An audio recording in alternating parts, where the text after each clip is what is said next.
اس سختیوں والے مرحلے سے وہ گزر گیا. اب کیا ہوتا ہے یہ کچھ باتیں آپ کے سامنے بیان کروں گا. ٹھیک یہ بتانا کہ سفر آخرت کی ابتدا میں انسان کی مرنے کے بعد کیا ہوتا ہے یہ ممکن نہیں ہے، چونکہ کوئی مردہ اٹھ کر نہیں بتاتا ہے کیا ہوا ہے. لیکن اللہ کی کتاب میں، نبی اکرم صلی اللہ علیہ وسلم کی سنت میں کچھ جو باتیں ملتی ہے، ان باتوں کو میں ترتیب وار آپ کے سامنے رکھ رہا ہوں. چونکہ روایتیں مختلف ہیں، احادیث مختلف ہے، کچھ روایتیں بخاری کی، کوئی مسلم کی، کوئی ابو داؤد کی، کوئی ترمذی کی ہے.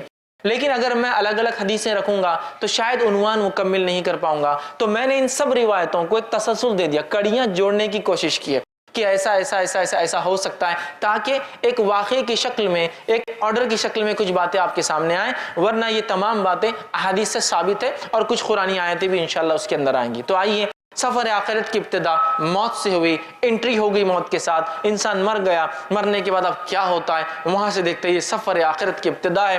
نبی اکرم صلی اللہ علیہ وسلم فرماتے ہیں جب انسان مر جاتا ہے اور اگر وہ نیکوکار ہو تو ہوتا یہ ہے کہ خوبصورت چہرے والے فرشتے آتے ہیں اور انتہائی خوشبودار کفن اس کے لیے لایا جاتا ہے، اور اس کے پاس آتے ہیں، کھڑے ہوتے ہیں اور بشارتیں دیتے ہیں، خوشخبریاں سناتے ہیں. اس کے رب نے اس کے سفر آخرت کے بعد کیا دینے کا وعدہ کیا ہے وہ رکھتے ہیں. اس کی روح مچلتی ہے اور اسے اچھے اچھے ناموں سے پکارتے ہیں، جن اچھے اچھے ناموں سے وہ دنیا میں پکارا جاتا تھا اسے مبارکباد دیتے ہیں اور اس کو خوشخبریاں سناتے ہیں. جو ہی وہ روح خوشخبریاں سنتی ہے وہ مچلنے لگتی ہے سفر آخرت کی ابتدا کے لیے اور کہتی ہے مجھے جلدی سے نکالو، مجھے جلدی لے کر چلو، تاکہ میں اس چیز کو پالوں جو میرے رب نے سفر آخرت کے بعد میرے لیے رکھی ہے اور جو بشارت تم لوگ دے رہے ہو. پھر فرشتے اس کو خوشبودار کفن میں کفناتے ہیں. اس کے بعد پہلے آسمان کی طرف لے کر چلتے ہیں. جب پہلے آسمان کی طرف لے کر چلتے ہیں تو پہلے آسمان کے فرشتوں کو اس روح کی جو نیک تھی، جس کا سفر آخرت شروع ہوا ہے، خوشبو آ جاتی ہے اور ان کو پہلے سے پتہ چل جاتا ہے. جب وہ آتی ہے روح، فرشتے لے کر آتے ہیں تو پہلے آسمان کے فرشتے دروازے کھولتے ہیں، آسمان کے استقبال کرتے ہیں اور کہتے ہیں کہ مبارک ہو تم کو، اللہ نے تمہارے لیے انعامات لکھ رکھے، آؤ ایسی روح جس نے نیک اعمال کیے. اور اس نیک انسان کی روح کو وہ قبول کرتے ہیں، ایکسیپٹ کرتے ہیں، خوش آمدید کہتے ہیں اور اس کو بشارتیں دیتے ہیں. اور وہ روح اس آسمان سے لے کر پہلے آسمان تک پہنچی ہے، کھولے گئے دروازے دوسرے آسمان کی طرف جاتی ہے اور ہر مرحلے میں، ہر آسمان میں یہی بشارتیں دی جاتی ہے اور وہ خوش ہوتی ہے اور 7ویں آسمان تک اس کی روح لے جائی جاتی ہے.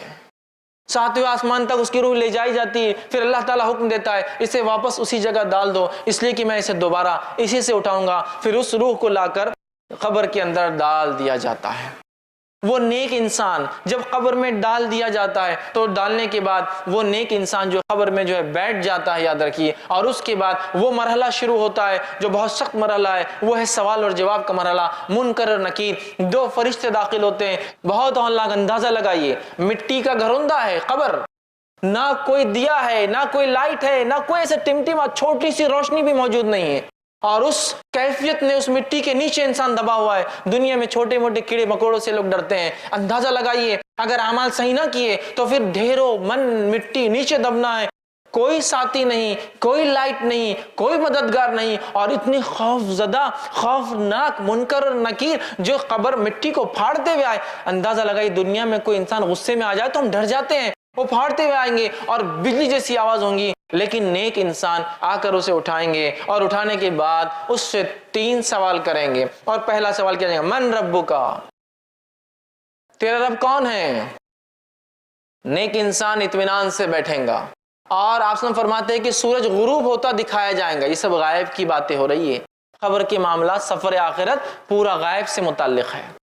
سورج ڈوبتا ہوا دکھایا جائے گا. وہ کہیں گا فرشتوں سوالوں کے جواب میں بعد میں دیتا ہوں، عصر کا وقت جا رہا ہے، سورج ڈوب رہا ہے، میں نماز پڑھ لیتا ہوں. فرشتے بتائیں گے یہ قبر ہے، یہاں نماز کی ضرورت نہیں. تو کہیں گے ہاں ٹھیک ہے، کنٹینیو کرو، آگے بات کرتے ہیں. چونکہ وہ دنیا میں نیکی کا عادی تھا اور بالخصوص نماز کا عادی تھا، لہٰذا قبر میں بھی جب سورج کو ڈوبتا ہوا دیکھتا ہے تو کہہ رہا ہے کہ عصر کا وقت جا رہا ہے، میں پڑھ لیتا ہوں. تو اندازہ لگائیے نماز کے کتنے فوائد ہیں. بتایا جائے گا نہیں ختم ہو گیا، نماز کا سلسلہ نہیں ہے، اعمال ختم ہو گئے، جو ہو گئے ہو گئے، اب تم لہٰذا بیٹھو اور جواب دو. تو جب پہلا سوال کیا جائے گا وہ کہیں گا میرا رب اللہ ہے. دوسرا سوال ہوگا من نبیک، کون ہے تمہارے نبی؟ تو وہ جواب دیں گا میرے نبی محمد صلی اللہ علیہ وسلم ہیں۔ تیسرا سوال ہوگا ما دینوں کا، دین کیا ہے تمہارا، کس دین پر تھے دنیا میں؟ وہ کہیں گا میرا دین اسلام تھا۔ یہ کہنے کے بعد جب ایک نیک انسان اپنے سفر آخرت کے ابتدا میں جو ٹیسٹ اس کا ہوگا، جو اورل اس کا لیا جا رہا ہے، جو وائوا اس کا ہو رہا ہے، اس میں اگر وہ رائٹ آنسرز دیتا ہے ان تینوں کوشچنز کے، تو نتیجہ یہ ہوگا فرشتے سوال و جواب کا سلسلہ ختم کر دیں گے۔ تینوں جواب اس نے دیا ہے، اور ایک کھڑکی کھولی جائیں گی اور جہنم بتائی جائیں گی اور کہا جائیں گا یہ وہ چیز ہے جس سے تیرے رب نے تجھے بچا لیا۔ وہ بندہ شکر ادا کرے گا، اور ایک کھڑکی کھولی جائیں گی اور بتایا جائیں گا یہ تیرا مقام ہے جنت میں، یہ تیرا مقام ہے۔ وہ روح مچل اٹھیں گی اور وہ فرشتوں سے کہیں گا نیک انسان اے فرشتوں مجھے مہلت دے دو، میں جا کے اپنے رشتہ داروں کو بتا دیتا ہوں یہ میرے رب نے نیکیوں کی وجہ سے دیا ہے۔ فرشتے کہیں گے لوٹنے کا چانس، لوٹنے کا کوئی اس کے اندر امکان نہیں ہے، لہٰذا تم اطمینان کرو۔ اور پھر وہ انسان دعا کریں گا اللہ قیامت جلدی قائم کر، چونکہ وہ مقام مجھے چاہیے جو بتایا گیا میرا وہاں، اور وہ کہیں گا قیامت جلدی قائم کر اللہ تاکہ میں اٹھوں اس روز، اور سفر آخرت کا جو اینڈ ہوگا اس میں جو ڈیسٹینیشن جو بتایا جا رہا ہے جو مجھے ملنے والا ہے یہ مجھے جلدی سے مل جائے۔ اور اس کے بعد وہ جنت کی کھڑکی کھلی رہیں گی، اس کی کچھ ہوائیں وہ محسوس کریں گا، ایک بہترین بستر اس کے لیے بچھایا جائیں گا، اور فرشتے کہیں گے اے شخص آرام سے اطمینان سے سو جاؤ، تمہارا سفر مطلب اس کا سفر شروع ہو گیا، اطمینان سے تم اس پہ سو جاؤ، اور اسے ایک دلہن کی طرح بستر پہ سلا دیا جائے گا۔ اور اس کے بعد وہ اطمینان سے سو جائیں گا، اللہ کی طرف سے حکم گا اس کا نام علیین میں نیکوکاروں کے رجسٹر کے اندر اندراج کر دیا جائے، لکھ دیا جائے، اس کا رجسٹر میں نام لکھ دیا جائے گا نیکوکاروں کی۔ آئیے اس کے بالمقابل وہ انسان جو گناہ کرتا تھا، معصیت، جرم، کفر، شرک، نفاق، اس کی زندگی اس میں گزری، اس شخص کی موت کیسی آتی وہ بھی دیکھیے، اس کا سفر آخرت سٹارٹ کیسا ہوتا وہ بھی دیکھتے ہیں ہم۔ اللہ رب العزت ہم پر رحم کرے اور ہماری حفاظت کرے۔ بہت سخت سفر ہے، ویسے موت کی ہولناکی کتنی خطرناک تھی، لیکن ایک جو گناہ گار انسان ہوتا ہے اس کے پاس فرشتے جب اس کی روح کا وقت آتا ہے پہلے تو کہتا مہلت دی جائے، چھوٹ ڈھیل دی جائے، کہا جاتا ڈھیل نہیں ہے۔ اس کے بعد فرشتے جو کہ انتہائی گھٹیا صورتوں میں، بری صورتوں میں آتے ہیں، اور انتہائی بدبودار ٹاٹ کا ایک اس کے لیے کفن لاتے ہیں، اور لانے کے بعد کہتے ہیں کہ اے مغضوب روح، اللہ کا تجھ پر غضب ہونے والا ہے، تو نے گناہ اور معصیت کے، نکل، تیرا مقام یہ ہے۔ چونکہ جیسا نیک آدمی کو بشارت دی جاتی ہے اس کو اس کا مقام کے تعلق سے بشارت دی جاتی ہے، نکل تجھے یہاں جانا ہے۔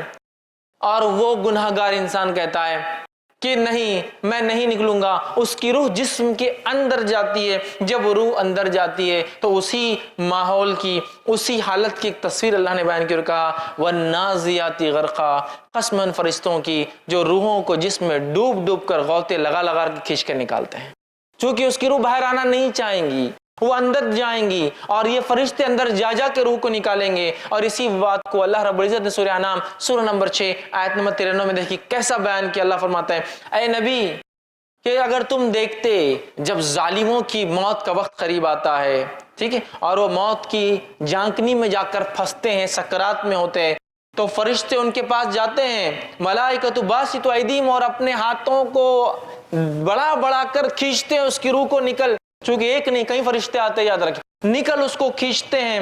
اب تمہیں بتایا جائے گا کیسا عذاب تمہیں ملتا ہے ان باتوں کے لیے جو تم اللہ کے تعلق سے بغیر علم کے بک دیا کرتے تھے، نکلو باہر اب۔ تو فرشتے ڈوب کر نکالیں گے، فرشتے کھینچ کر نکالیں گے، وہ سفر کے لیے راضی نہیں ہوں گی، وہ روح وہ اندر گھسیں گی۔ فرشتے جب نکالیں گے، نبی اکرم صلی اللہ علیہ وسلم فرمایا کیسی تکلیف ہوں گی اس شخص کو جس کی روح جو گناہ گار ہوگا، جیسے ایک بھیڑ ہو، بھیڑ سمجھتے نا آپ، شیپ، بھیڑ ہو، اس کی اون کتنی گتھیاں ہوتی ہے اس میں، وہ اگر گیلی ہو اور اس پر کوئی کانٹے دار چھڑی لے اور اس کو گھمائے جس میں بال اٹک جائے اور پھر اس کو کھینچ کر نکالے، اس قسم کی شدید تکلیف وہ محسوس کرتا ہے، اور اس کی جلد جیسا نکلتی ہے تکلیف محسوس کرتا ہے، لیکن اسے فرشتے نکالتے بدبودار نہایتی گندے ٹاٹ کے اندر اسے لپیٹتے ہیں، لپیٹنے کے بعد پہلے آسمان پہ لے جاتے ہیں۔ پہلے آسمان کے فرشتے کہتے ہیں اس مغضوب روح کے لیے آسمان کے دروازے نہیں کھولے جائیں گے، واپس چلی جاؤ، اور اس انسان کو فرشتے انتہائی گھٹیا ناموں سے پکاریں گے جس سے دنیا میں چڑھتا تھا اور نفرت کرتا تھا۔ خبر میں آنے کے بعد وہی ہولناکی منکر اور نکیر ظاہر ہوں گے جن کی آواز بجلی کی کڑک جیسی ہوں گی، اور آ کر سوال کریں گے اس سے اور کہیں گے من ربکا، تیرا رب کون تھا؟ کافر کہیں گا ہا لا ادری، مجھے نہیں پتا میرا رب کون تھا، مجھے نہیں پتا، جواب نہیں دے پائیں گا۔ دوسرا سوال ہوگا من نبیکا، نبی کون تھے، تیرا نبی کون ہے؟ کافر کہیں گے ہا لا ادری، مجھے تو نہیں معلوم کون میرے نبی ہے، جواب نہیں دے پائیں گے۔ تیسرا جو سوال ما دینکا، تیرا دین کیا ہے؟ کافر کہیں گا ہا لا ادری، مجھے اس کا بھی جواب نہیں معلوم۔ اس کے بعد وہ جواب نہیں دے پائیں گا کوئی چیز کا، مطلب تینوں سوالات میں وہ فیل جائیں گا۔ اور اس کے بعد فرشتے، ایک کھڑکی کھولی جائیں گی، جنت دکھائی جائیں گی اور کہا جائیں گا یہ وہ چیز ہے جس سے تو محروم رہا، اور ایک کھڑکی کھولی جائیں گی، جہنم میں اس کا مقام بتایا جائیں گا اور کہا جائیں گا یہ وہ مقام ہے جہاں تجھے جانا ہے، اور وہ شخص، وہ اس کی روح کہیں گی اے اللہ قیامت تو کبھی قائم مت کر، چونکہ ابھی یہ تکلیف ہے، وہ مقام کتنا سخت ہوگا، ٹھیک ہے، قیامت قائم نہ کر۔ اور ایک آنکھ کا بستر اس کے لیے لایا جائیں گا، آنکھ کا لباس، فائر کا اس کے لیے ایک بستر، آنکھ کا لباس لایا جائیں گا، اور وہ لباس اس کو پہنا دیا جائیں گا، اسے اب آنکھ کے بستر پہ سونا ہے، آنکھ کا لباس پہننا ہے۔ جب اسے لٹایا جائیں گا، ایک انتہائی بدصورت قسم کا انسان اس کی خبر میں آئیں گا، وہ کہیں گا تم کون ہو؟ وہ کہیں گا میں تیرے اعمال ہوں جو تو دنیا میں کیا کرتا تھا، اللہ کی طرف سے حکم گا، اس کا نام سجین میں، اس کا نام رجسٹر میں اندراج کر لو، رجسٹر میں لکھ لو، سجین میں، ان لوگوں کے رجسٹر میں جو گناہگاروں کا رجسٹر ہے، جو قید خانہ ہے، جو جیل ہے، اس میں اس کا نام لکھ دو، اس کا نام رجسٹر کر لیا جائے گا اس معاملے میں، اور وہ قیامت تک تکلیف کے اندر لیٹنے والا ہے۔ ان مرحلوں پہ تھوڑا غور کیجیے، کیسا عجیب سفر ہے، کیسی خطرناک ابتدا ہے، اور ہماری اس کے لیے کیا تیاری ہے، یہ سوچنا سب سے امپورٹنٹ پوائنٹ ہے، سب سے اہم معاملہ ہے، یہ نقطہ سب سے اہم ہے۔ آج دنیا کی زندگی میں ہم اتنے غرق ہیں کہ ہمیں کچھ نہیں سمجھ میں آتا سوائے مال، دولت، بیوی، بچے، گھر، جائیدادیں، اچھی اچھی گاڑیاں اور اسٹیٹس اور مقام، اس کے علاوہ ہم کچھ نہیں کرنا چاہتے، یاد رکھیے کچھ نہیں کرنا چاہتے ہیں۔ یہ سفر کیسے طے کریں گے؟ اگر آپ ایک سفر کر کے جاتے ہیں کسی دوسرے شہر میں، اور اس ہوٹل کے اندر گدا برابر نہ ہو، روئی برابر بھری نہ ہو، یا پھر گدا اسپیشل ٹیکنالوجی سے اگر بنا ہوا نہ ہو، تو صبح اٹھ کے ہم کہتے ہیں پیٹ ساتھ نہیں دے رہی ہے، آج کام برابر نہیں ہوگا۔ اندازہ لگائیے اس چیز کا جو گناہگار کے ساتھ ہو رہی ہے، آنکھ کا بستر، آنکھ کا لباس، کس قسم کی تکلیف ہے۔ تو یہ سفر آخرت کو ہم معمولی نہ سمجھے، اگر اس کے ابتدائی مرحلے ایسے ہیں تو اگلے مراحل کیسے ہوں گے ہم اندازہ لگا سکتے ہیں، یاد رکھیے۔ تو لہٰذا یہ بد اور نیک کا تھا۔ اب ایک معاملہ یہاں جو ہو رہا ہے، اعمال، اعمال وہ ساتھی ہے جو ساتھی ہمارے ساتھ قبر میں آنے والے ہیں، جس کو ہم سب سے بڑا دشمن سمجھتے ہیں اپنا۔ نبی اکرم صلی اللہ علیہ وسلم فرماتے ہیں تین دوست ہے ایک انسان کے، ایک وہ ساتھی، وہ دوست، وہ فرینڈ ہے جو انسان کے مرتے اس کا ساتھ چھوڑ دیتا ہے، ریلیشن شپ توڑ دیتا ہے۔ سیکنڈ وہ دوست، وہ فرینڈ ہے جو مرنے کے بعد قبرستان تک آتا ہے، اور تیسرا وہ فرینڈ اور دوست ہے جو قبر میں ساتھ آتا ہے۔ پہلا دوست مال و دولت ہے، انسان مرا اور انسان کے مرنے کے ساتھ جائیداد، زمین، دولت، گاڑیاں، بنگلے، گھوڑا، سب وہیں رہ گیا، سب رہ گیا۔ پہلا دوست تو ساتھ چھوڑ دیتا ہے۔ اگلا مرحلہ نیکسٹ فرینڈ کو دیکھتے ہیں۔ دوسرا دوست آپ صلی اللہ علیہ وسلم فرماتے وہ ہے جو قبرستان تک ساتھ آتا ہے۔ یہ کون ہے معلوم؟ یہ دوست، رشتہ دار، ساتھی، وہ لوگ جو غم مناتے، جو روتے ہیں آپ کے اوپر، جو آپ کی جانیں جن کو تکلیف ہوئی ہے، وہ ہے، لیکن وہ بھی قبر تک آتے ہیں، اور قبر میں آنے کے بعد کیا ہوتا ہے؟ وہاں آتے، دفناتے اور چلے جاتے ہیں، ہے نا؟ تو مال، دوسرا دوست، رشتہ دار، لیکن وہ بھی کچھ ساتھ نہیں تھے۔ تیسرا فرماتے دوست انسان کا اعمال ہے جو قبر میں ساتھ آ رہے ہیں۔ آگے حدیث کے اندر بات، قبر میں آنے والے اچھے برے اعمال، لیکن کتنی افسوس کی بات ہے، تین دوستوں میں سے میرا سب سے پکا دوست کون ہے اب طے کر لے۔ اور دیکھا یہ جا رہا ہے کہ آج کل ہم لوگوں کا سب سے پکا دوست تیسرا نہیں ہے وہ اعمال، پہلا سب سے پکا دوست مال ہے۔ بھائی مال، اس کے وجہ سے رشتہ داریاں توڑ دی جاتی ہے، اس کو کمانے کے لیے حلال اور حرام کی تمیز چھوڑ دی جاتی ہے، اس کو کمانے کے لیے سب کچھ کیا جا رہا ہے، اس کو کمانے کے لیے، حاصل کرنے کے لیے غبن، تکلیف، ٹھیک ہے، اس کے بعد لوگوں کے حق مارے جا رہے ہیں، اسی کے لیے تو دنیا میں سب کچھ ہو رہا ہے، یاد رکھیے۔ اور یہ سب سے پکا دوست ہے، اسی کی وجہ سے تو ہم نے سنتوں کو ترک کیا، اسی کی وجہ سے تو فرائض کو ہم نے چھوڑا۔ ارے بھائی ظہر کے ٹائم پہ نماز کو چل جائیں گے تو کام کم ہوگا، سیلری کم ہو جائیں گی، لہٰذا 1 گھنٹہ بڑھ جائیں گا نا، اسی کے لیے تو ہم نے نماز فرائض چھوڑے، اسی کے لیے تو جو رشتوں کو جوڑنے کا حکم ہے وہ توڑے کہ رشتے باقی رکھیں گے تو آ جائیں گے کل کو غریب رشتہ دار، بولیں گے یہ دو یہ دو یہ دو، کہاں سے لاؤں گا، توڑو رشتہ داریاں، چونکہ مال مانگ لیں گے یہ۔ تو اسی کے لیے تو سب کچھ کیا، اسی کے لیے احکامات چھوڑے اسلام کے، اسی کے لیے فرائض چھوڑے، اسی کے لیے رشتہ داریاں توڑی، اسی کے لیے بغیر حلال و حرام کی تمیز کے، اور میں نے حرام کمایا، رشوت خوری کی، غبن کیا، چوری کی، جو کچھ ہو سکتا ہے کیا، مال حاصل کیا، اور یہ ایسا بے وفا ساتھی ہے، فرسٹ سٹیج میں چھوڑ دیتا ہے، انسان مر کے چلا جاتا ہے، جھگڑا جائیداد کا چلتے رہتا ہے۔ اس کو سب سے پکا ساتھی بنا لیا ہم نے، جبکہ سب سے کچا ہے، یہ سب سے زیادہ بے وفا دوست ہے یہ۔ دوسرا دوست رشتہ دار، کہاں تک آتے ہیں یہ بھی؟ قبر تک۔ یہ وہی رشتہ دار ہے نا جن کے لیے آپ نے شریعت کو بالائے طاق رکھا؟ بھائی شادی ایسی کرو، ایسی شادی تھوڑی ہوتی سماج میں، بڑے کیا کہیں گے ہمارے؟ یہ وہی رشتہ دار ہے نا جن کی وجہ سے سنتوں کو چھوڑا؟ یہ وہی رشتہ دار ہے نا جن کی وجہ سے ہم نے دین اور اسلام کو چھوڑا؟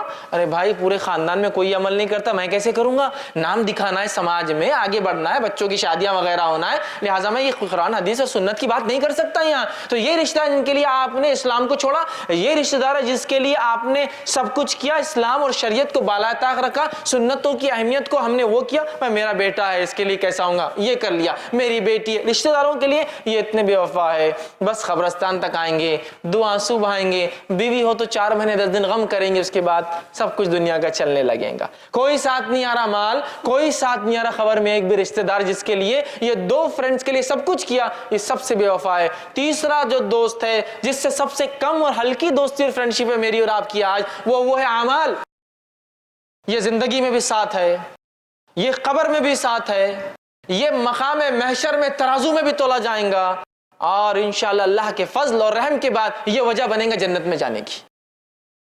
اعمال، اعمال، لیکن اعمال بعد میں، پہلے مال، پھر رشتہ دار کیا بولیں گے، یہی معاملہ ہے نا۔ دیکھیے کوئی کام کرنا ہے، نہیں بھائی اس سے پہلے تو دیکھ لو بزنس پہ کیا فرق آتا۔ دوسرا رشتہ دار کیا بولیں گے، ارے نہیں تو سنت ہے، رشتہ دار کیا بولیں گے، بھائی سماج میں رہنا ہے نا۔ اس کے بعد اعمال کا سوچا جائیں گا۔ تو یہ دوست، یہ اعمال جس کو ہم نے سب سے کمزور دوست بنا لیا، اس سے وہ مضبوط دوستی اور رشتہ نہیں رکھا، یہی وہ عمل ہے جو ہر جگہ آنے والا ہے، خبر میں بھی آئیں گا، خبر میں بھی آئیں گا۔ ایک تو مسئلہ حل ہوا۔ دوسرا، سوالات تو کتنے آسان دکھتے ہیں نا، من ربو کا، ربی اللہ، میرا رب اللہ ہے، کتنا آسان جواب ہے۔ من نبیو کا، میرا نبی کون ہے، کتنا آسان جواب، کس کو نہیں پتا کہ نبی محمد صلی اللہ علیہ وسلم ہے ہمارے؟ آسان۔ ما دینوں کا، دین کیا تھا تیرا، کتنا آسان ہے دین اسلام۔ 3 سوال اور 3 الفاظ میں جواب ہے اس کے، اللہ، محمد صلی اللہ علیہ وسلم اور اسلام۔ میں تو یوں ہی دے دوں گا۔ میرے بھائیوں، اس بات کو غور سے ہم سنیں اور سمجھے، ان 3 سوالات کا جواب وہی آدمی دے سکتا ہے جس کی زندگی ان تینوں کے مطابق گزری ہو۔ یاد رکھیے، ان 3 سوالات، جس نے اللہ کو واقع میں رب مانا، اس کے ساتھ کبھی شرک نہیں کیا، اس کی توحید پر زندگی گزاری، اس کے احکام کو سنا، اس کے حرام کو حرام جانا، اس کے حلال کو حلال جانا، اس کی اطاعت، اس کی شریعت کی اطاعت کی، اس کی فرمانبرداری میں زندگی گزار دی، اس کی محبت کے لیے دنیا میں سب کچھ کیا، تو وہ کہہ سکیں گا میرا رب اللہ ہے۔ اللہ ایک لفظ ہے نا صرف، کیوں نہیں کہہ سکوں؟ نہیں کہہ سکیں گے جس کی زندگی اس پہ نہیں چلی ہو۔ ہم شرک، کفر، معصیت، احکام کو توڑنا، حرام میں زندگیاں ڈوبی ہوئی ہے، من مانی زندگیاں گزار رہے ہیں، نہیں اللہ تعالیٰ پھر بھی ہم کو یہ نہیں، یہ لفظ نہیں آئیں گا زبان پہ، یاد رکھیے۔ یہ تو اسی کی زبان پہ آئیں گا جس کی زندگی اللہ کو رب مانتے ہوئے گزری ہو، اور اللہ کو رب مانتے ہوئے دنیا سے چلا گیا ہو، یاد رکھیے۔ اور اسی رب کے لیے اس نے لوگوں سے رشتے توڑے، اسی رب کے لوگوں سے اس نے لڑائیاں کی، اسی رب کی خاطر دوستی ہوئی، اسی رب کی خاطر دشمنی ہوئی، اسی کی خاطر حرام کو چھوڑا، اسی خاطر حلال کو کیا۔ اس نے کہا تھا رشتہ داریاں نبھاؤ تو میں نے کر لیا تھا، سب کچھ اللہ کے لیے ہوا، وہ کہہ سکیں گے میرا رب اللہ ہے۔ دوسرا، میرا نبی کون ہے، محمد صلی اللہ علیہ وسلم، کتنا آسان ہے، لیکن یہ وہی کہہ سکیں گا جس کی زندگی نبی اکرم صلی اللہ علیہ وسلم کی اتباع میں گزری ہو۔ من مانے ڈھنگ سے زندگی گزارنے والوں کو یہ جواب نہیں ملے گا، اس کا یاد رکھیے۔ جس نے جو سنت کو بالائے طاق رکھا، سنت کیا ہے، کر لیے تو عمل ٹھیک، نہیں کرے تو چلتا، ماحول بنا دیا گیا، یہ سنت پہ عمل کرے تو ٹھیک، نہیں کرے تو چلتا ہے، ایسا کوئی مسئلہ نہیں، اتنا ماحول بنا دیا گیا آج۔ یہ سنتوں کو مذاق سمجھ رہے ہیں، سنتوں کا انکار کرنا فیشن بن چکا ہے آج کل۔ معلوم، ارے یہ حدیث تو میرے پلے نہیں پڑ رہی بھائی، سمجھ میں نہیں آ رہی، رد۔ ارے یہ حدیث تو مجھے سمجھ میں نہیں آ رہی، رد۔ ارے یہ حدیث تو اس کے خلاف دکھ رہی مجھے، رد۔ ارے یہ حدیث میں تو فلاں، رد۔ مطلب تمہاری عقلیں جانچیں گی اب سنت کو،